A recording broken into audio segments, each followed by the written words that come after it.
Do you ever wake up in the morning and I mean, a lot of this has kind of just happened day by day. It didn't seem like there was this big roadmap plan to be this UFC manager superstar. Do you ever wake up one day and, you know, look at like, how the hell did this all happen? Yeah, usually like I like to look like 3 years or 5 years back and seeing like 5 years ago, I couldn't imagine I'll be in this position today.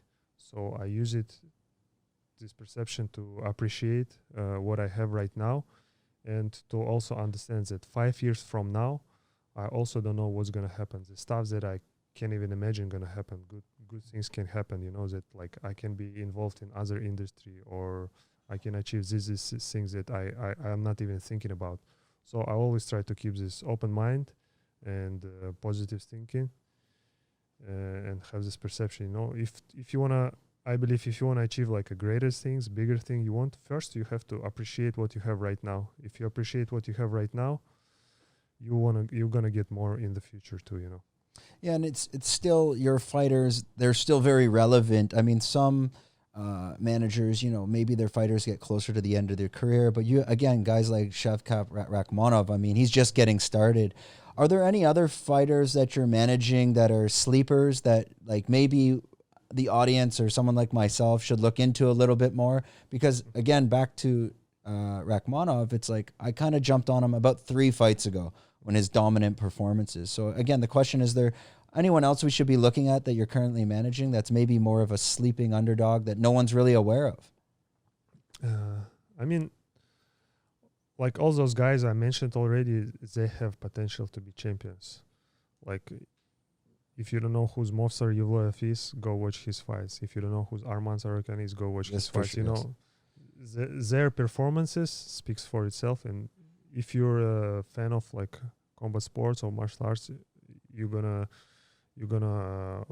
love what they do. At least follow them, and because they deserve your attention, you know. And obviously, we want more casual fan base also to know them, to support them, because that's how you get fast tracked in UFC. If casual fans know you, you know you're gonna get opportunities and title shots. Well, yeah, Arman, he just had that war. A very like it's pretty much a split decision. Anyone could have won that fight. Like it was some fights you watch and you feel bad for the judges. It's just so close. He fought what's it? Gamro. Gamro. I mean, that fight. It's interesting. So that kind of reminds me of maybe 5-6 years ago, Leon Edwards versus Usman. Yeah. You're watching champions fight way too soon, and especially after that, you're like, oh, don't worry, his career's fine. I mean, it's just the timing is just, that technically could be a championship fight. Yeah, it was such a high level, and I believe that's how MMA in the future gonna look like. You know, they just showed the next level of mixed martial arts, and guys training and watching now, looking at this fight, they know now that to compete at the level, you just not enough to have like a great striking and like okay wrestling, grappling. You have to be great at everything, you know, and you have to be great at mixing it up. And this fight is just showed just that, you know. Yeah, it was unbelievable. And you start to watch these, or even the early prelims, these up and coming fighters. Maybe they're 25, 26. Like it's so competitive now that, I mean, like you said, once you get to these top 5s and top 10s in maybe 5 years, I think every fight is going to be extremely high level. When you're watching some of these fights, now I saw you have your blue belt in jiu-jitsu, right? Did you go up from there? I've been purple belt for almost 8 years already. So, and I also saw you were doing MMA yourself at much younger. Yeah, I had one amateur fight. Yep. I just did it like, you know, just for fun, just to test myself, to have this experience, because, you know, once my good friend and coach before, Von Anderson, he told me, like, if you afraid of something, you have to do it.